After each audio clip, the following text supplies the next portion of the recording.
Salut tout le monde, bienvenue sur ma chaîne. Je m'appelle Naomi, la femme modeste, une entrepreneuse à multiples casquettes. Si c'est votre première fois, alors n'hésitez pas de vous arrêter, de liker les vidéos, de commenter et de surtout partager pour élargir la communauté. Pour les anciens abonnés, je vous dis merci de votre fidélité et merci encore d'être là. Alors, aujourd'hui, nous allons parler d'un sujet vraiment qui est en train de ronger notre communauté. Et si je parle, c'est vraiment pour sonner de l'alarme, chère communauté. Et on parlera sûrement de comment briser le cycle de la pauvreté. Voilà, c'est ça. Parce que notre communauté en souffre et ça va de génération en génération, ça ne s'arrête pas. Mais j'ai quelques conseils que je voudrais vous donner aujourd'hui si vous payez attention à ce que je vais partager avec vous. Alors, à tout à l'heure, après le générique. Salut tout le monde, je suis Naomi, une entrepreneure à plusieurs casquettes. Je suis une coach de vie qui vous apporte sur cette chaîne des motivations et conseils qui vous transformeront radicalement. Aussi, je parle des actualités diverses liées. Je suis une passionnée de la mode, qui vit de la mode, respire la mode et inspire la mode chic, classique et élégante. Alors, n'hésitez pas de vous abonner, de liker mes vidéos et de surtout les partager afin d'élargir notre communauté. Je vous remercie.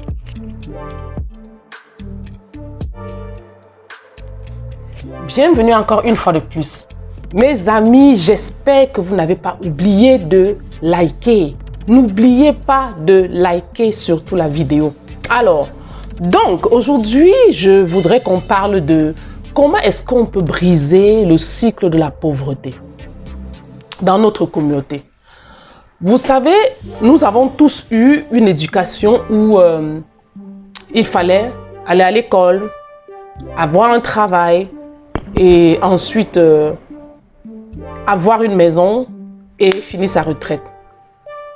Mais si nous constatons bien, malheureusement, la plupart de nous, nos parents n'ont même pas pu s'occuper de nous jusqu'à ce que nous puissions finir nos études et même avoir ce travail. Alors, ce qui fait que, à cause de ce système, qui est un système qui te fait rester dans la pauvreté, ça fait que plus le temps passait, on grandissait, l'âge des parents avance et on se rend compte qu'ils ne peuvent plus s'occuper de nos études supérieures.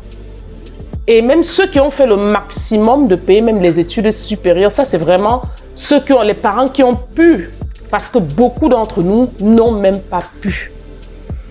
Alors ce qui fait que chacun a été délaissé à lui-même de se débrouiller et continuer à payer ses études pour soit obligé de chercher un travail pour pouvoir être capable de payer ses études. Et non seulement ça, c'est que nous avions nos cadets et nous sommes responsables maintenant de l'éducation de nos cadets. Alors, ce qui fait que les aînés ont pris la place des parents. Beaucoup d'entre vous saviez de quoi je parle. Vous aviez traversé ces mêmes étapes, moi y inclus. Donc, beaucoup ont traversé ces étapes, ils sont devenus des parents. Ça fait que déjà, ta propre destinée à toi est retardée. Parce que dès que tu as un travail, tu es obligé, pour ceux qui ont pu finir les études, parce que beaucoup n'ont pas pu finir les études, ils étaient obligés de commencer à travailler et arrêter les études. Ceux qui ont même pu finir les études, dès qu'ils ont commencé à travailler, ils ne peuvent pas se faire une vie, mais ils doivent s'occuper de leurs cadets. Alors ça devient maintenant une grosse charge, vraiment sur les enfants, les aînés, que les parents laissent. Donc maintenant, nous prenons la place des parents pour continuer l'éducation de nos cadets. Donc ça met une pression financière dans notre vie incrédible. Si bien que nous nous trouvons avoir des propres retards pour bâtir notre propre vie. Et d'autres ont été poussés à faire des mauvais choix dans leur vie. Parce qu'ils sont obligés d'aider la famille. Mais tout ceci, mes amis, ça a été dû à quoi? Ça a été dû à un système de salariat. Laissez-moi vous dire que le système de salariat, c'est un système de pauvreté à vie. Si à l'heure où nous parlons, si à cette époque-ci, vous ne réfléchissez pas qu'est-ce qu'il faut que je fasse pour sortir du salariat. Si vous êtes dedans, dans le salariat présentement, je suis sûr que si un problème peut-être de 1000 $ ou quoi que ce soit un peu moins, vous serez incapable parce que 1000 $ c'est beaucoup. Ça, c'est presque le salaire mensuel de quelqu'un. Dès que le salaire vient à la fin du mois, vous avez payé toutes les factures et vous êtes fauché. C'est ça. Vous payez toutes les factures, vous payez la maison, la voiture, l'épicerie et puis tout est fini, vous êtes fauché. C'est ça. Donc ça, c'est ça le cycle du salariat, cycle de pauvreté sans arrêt. Et à cette génération, nous avons heureusement l'opportunité que c'est une génération où il y a beaucoup d'opportunités. Qu'est-ce que je veux dire par là? C'est que la première des choses, c'est réfléchir à se faire des revenus passifs. Parce que le salaire seul ne suffit pas et ça ne suffira pas. Même pour se divertir et aller en vacances une fois l'an. On se connaît. La plupart des familles sont incapables de se payer un billet d'avion pour aller en vacances ou se déplacer, aller en vacances quelque part. C'est un problème. Parce que quand les vacances passent, c'est déjà la rentrée scolaire qu'il faut préparer pour les enfants. Donc ça fait que il n'y a pas d'argent, il n'y a toujours pas d'argent et il n'y en aura pas. Aussi longtemps qu'on ne réfléchit pas là, premièrement, à créer des revenus passifs, nous ne nous en sortirons pas. Et deuxièmement aussi, à quoi? Beaucoup d'entre nous ont eu des destinées qui ont été imposées par des parents. C'est-à-dire que le parent voudrait que l'enfant devienne un médecin, ou l'enfant devienne un journaliste, ou l'enfant devienne un fonctionnaire d'État. Parce que selon les parents, ça c'est une sécurité de job et tout. Là, c'était leur génération, vous comprenez? Mais vous avez vu là où cela nous a tous menés. Vous comprenez un peu? Alors, de nos jours, la sonnette d'alarme, c'est que la première des choses, c'est des revenus passifs. À part des revenus passifs, d'où il faut trouver des solutions, des revenus passifs, nous travaillons déjà de 8h à 16h30 ou 8h à 17h, bref, toute la journée. Donc, tu ne peux même pas avoir un autre job. Et beaucoup d'entre nous ont 2 jobs. C'est-à-dire qu'ils n'ont même plus le temps pour leur famille, ni le temps pour eux-mêmes. Ils sont épuisés parce qu'il faut faire de l'extra pour pouvoir subvenir aux besoins de la famille et à ses propres besoins. Et ce n'est toujours même pas la joie ni la satisfaction totale. Alors, ce que vous devriez d'abord faire, c'est il faudrait inculquer déjà à vos enfants dès le bas âge. Découvrez les dons et les talents des enfants parce que nous naissons tous avec des dons. Nous avons tous des destinées propres à nous. Ce n'est pas parce que ton père était peut-être un docteur ou un enseignant ou un professeur que tu devrais l'être aussi automatiquement. Ou comme des docteurs ou des avocats gagnent bien la vie, c'est ce que tu dois être selon tes parents. Non. Sachez que chaque enfant et chacun de nous vient avec une destinée précise. Pour éviter que ce qui nous est arrivé arrive à nos enfants, la première des choses, c'est que détecter les dons, ce que je voulais dire, détecter les dons que nos enfants ont en eux et guider les enfants selon leurs dons. Participer à les aider à bâtir leur vie selon leurs dons et leur appel. C'est là où vous verrez la réussite. En Afrique, chez nous, tout est tabou, c'est-à-dire qu'il ne faut qu'aller à l'école pour pouvoir devenir quelque chose. Je ne dis pas, attention, que l'éducation, c'est une mauvaise chose. Oui, il faut être éduqué jusqu'à un certain niveau. Mais il faut chercher quel est l'appel que tu as, quel est le talent que tu as, quel est le don que tu as. Donc, détectez ça sur vos enfants et commencez déjà à guider vos enfants sur ce don particulier. Si c'est le sport, aujourd'hui, nous avons les grands sportifs qui gagnent des fortunes. Mais si vous regardez bien, pourquoi ces grands sportifs gagnent des fortunes? Ils gagnent des fortunes parce que tout petits, les parents ont détecté les dons en eux. Les parents les ont aidés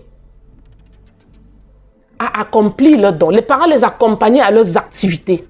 Et tous sont devenus ce qu'ils sont aujourd'hui, des grands footballeurs, des grands tennismen ou tenniswomen. Ils sont devenus des grands sportifs aujourd'hui. Mais si vous regardez bien, ils ont commencé tout petits et les parents les accompagnaient. Et pour ceux-mêmes dont en Afrique, les parents n'ont pas pu les accompagner, ont été obligés à un moment donné d'abandonner l'école parce qu'il fallait aller en temps plein dans le sport pour pouvoir devenir quelque chose.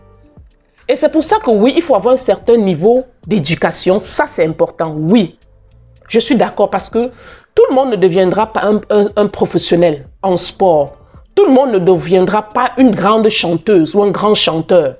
Ce n'est pas tout le monde. Ça veut dire que les études que vous allez faire à un niveau vont vous aider comme backup.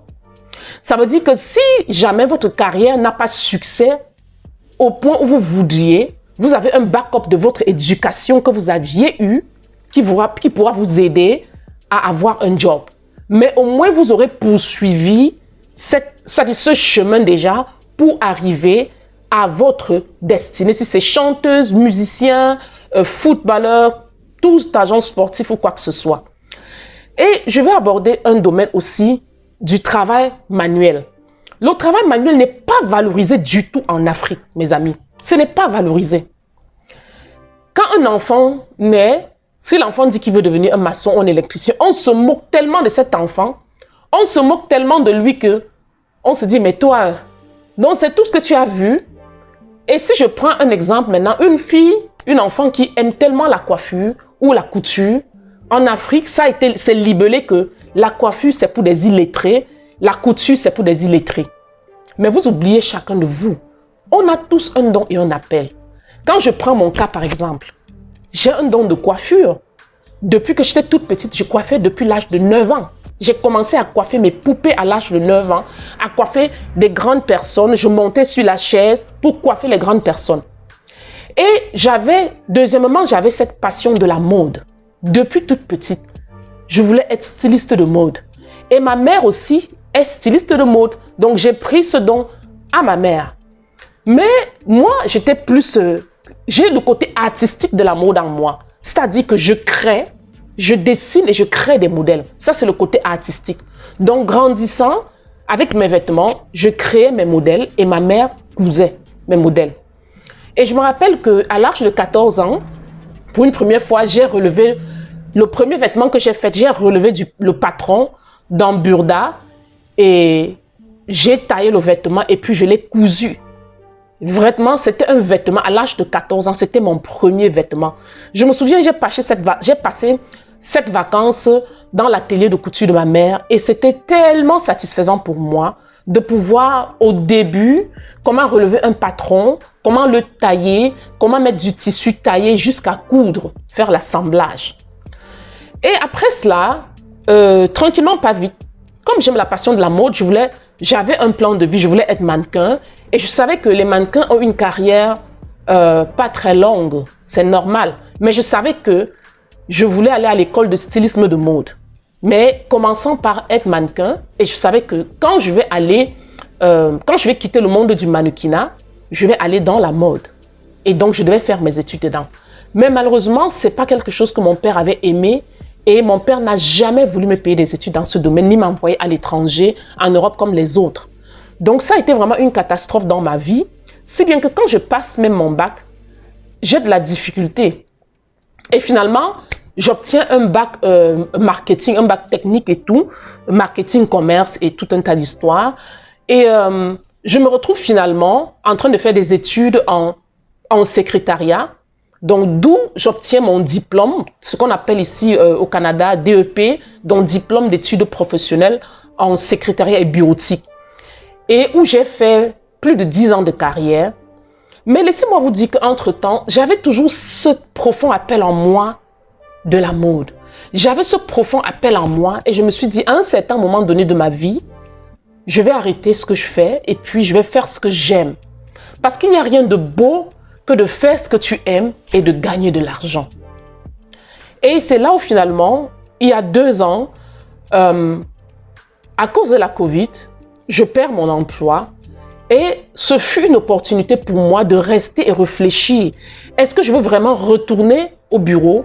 Le bureau me puait tellement dans le nez, je ne voulais plus rien entendre du tout de retourner au bureau, les amis. Donc, pour vous dire combien est-ce que j'en avais ras-le-bol de travailler au bureau, j'avais atteint mon pic, donc j'en pouvais plus. J'avais juste envie de poursuivre mon rêve, le rêve que j'ai eu depuis que j'étais enfant, le rêve, l'appel que j'ai eu depuis petite. Et juste pour faire une petite comme rétrospective, finalement, entre-temps, dans mon cursus, j'avais pu ouvrir des salons de coiffure, coiffer, et cela me rapportait beaucoup d'argent. Mais comme le but principal, quand mon père m'envoyait étudier, c'était de continuer à étudier, avoir un diplôme, finalement, j'ai vendu le salon de coiffure, je suis rentrée à l'école en temps plein parce qu'il fallait faire un temps plein, j'ai commencé à travailler et tout. Et là, je me retrouve ici maintenant où je reviens là. Donc, j'ai eu un salon de coiffure, mais entre-temps, quand j'avais du petit temps, je faisais toujours mes petites formations en couture. J'ai toujours une machine, je faisais mes raccommodages, j'essayais toujours de faire de la couture. J'avais toujours en moi ce fond-là. Et vous savez une chose, les amis, je vais vous dire, quand vous avez un appel profond en vous, vous ne serez pas tranquille. Pourquoi? Parce que c'est votre destinée. Dieu vous a destiné à cela. Aussi longtemps que vous n'allez pas l'accomplir, vous ne serez pas en paix du tout. Je vous assure. Alors quand je perds mon emploi, je me retrouve à la maison après le Covid. Je ne voulais plus du tout retourner au bureau. Et j'avais une assurance emploi qui me payait. Et j'ai décidé donc, après longue réflexion, de changer carrément de carrière. Parce que de nos jours, nous avons au moins l'opportunité de faire ce que tu veux et gagner de l'argent. Donc, je voulais tellement me retrouver en train de faire ce que je veux, ce que j'aime, ce que j'ai de la passion pour et gagner de l'argent. Alors, finalement, je prends la décision et puis je suis retournée à l'école. Donc là, je suis en temps plein à l'école de mode et là, je sais déjà que je vais finir et puis je vais lancer ma marque de vêtements. Donc, je suis en train de suivre mon appel profond, le rêve le plus profond que j'ai toujours eu, l'appel que j'ai toujours eu. Et là, maintenant, je suis tellement épanouie en moi. Chaque jour quand je vais à l'école, je suis tellement contente, je suis tellement heureuse et le moment où je suis à l'école, c'est toujours des bons moments pour moi parce que je me sens dans ma peau. Je me sens là où je devrais être depuis des années. Mais je ne regrette pas parce que j'ai eu cette opportunité encore de retourner à l'école pour pouvoir accomplir mes rêves. Et ce que je veux partager avec vous entre-temps, c'est quoi? C'est que, à propos des... Je voulais vous apporter quelques solutions, bien évidemment, à propos des revenus passifs, ok?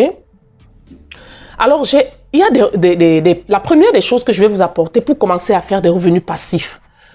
Parce que vous qui me suivez, là, vous dites, oui, c'est bien beau, mais je fais quoi? La première des choses, c'est qu'il y a beaucoup d'opportunités de nos jours. Par exemple, la première des choses que je vais vous dire, c'est vous pouvez créer une chaîne YouTube. YouTube est tellement grand. YouTube n'est pas saturé du tout. Le futur n'est plus sur la télévision, c'est YouTube. Vous pouvez créer une chaîne YouTube. Vous avez tous des dons. Ça peut être la cuisine, ça peut être l'apprentissage de votre don, ça peut être n'importe quoi que vous voulez partager avec les gens. Il y aura toujours une audience pour vous écouter. Je vous le jure. Vous pouvez ouvrir une chaîne YouTube. Vous avez juste besoin de votre téléphone Android. Vous avez juste besoin d'un micro.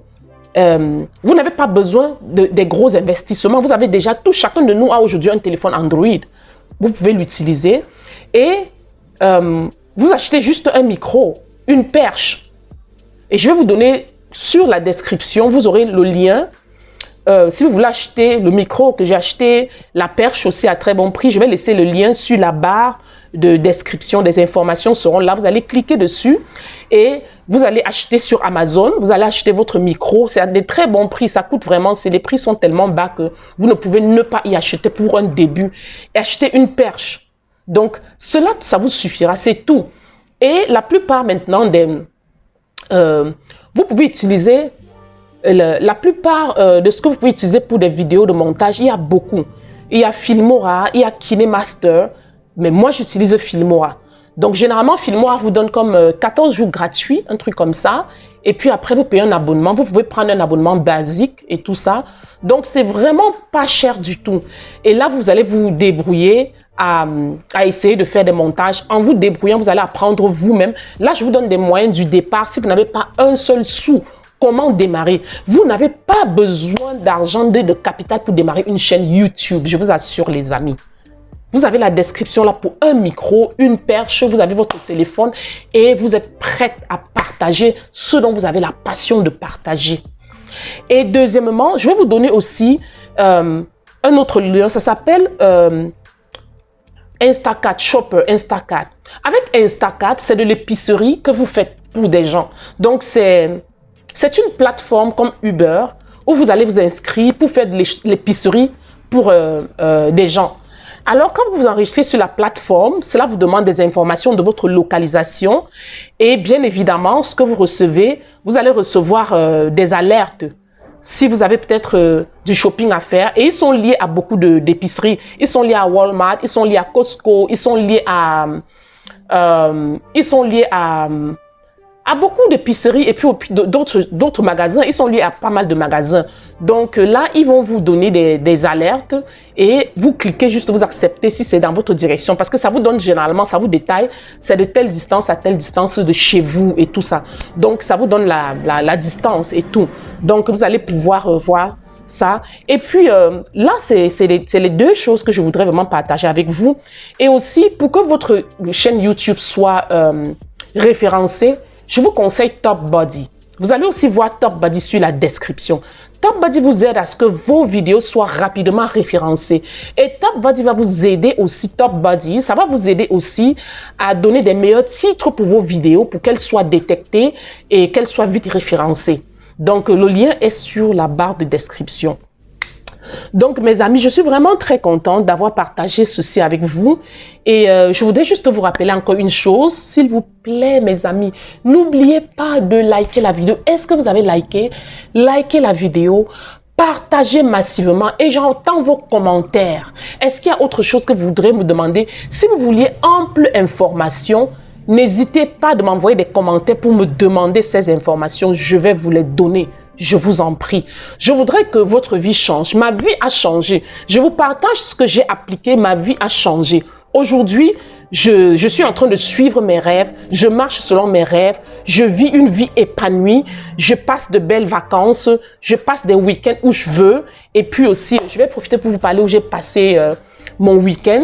Et j'ai passé mon week-end dans la ville de Saint-Hyacinthe, à 1h15 environ de Montréal. Donc, je vais vous partager un peu cela et puis vous allez voir. Voici le parc Les Salines, ici à Saint-Hyacinthe, où je suis venue passer ce week-end incroyable avec ma famille.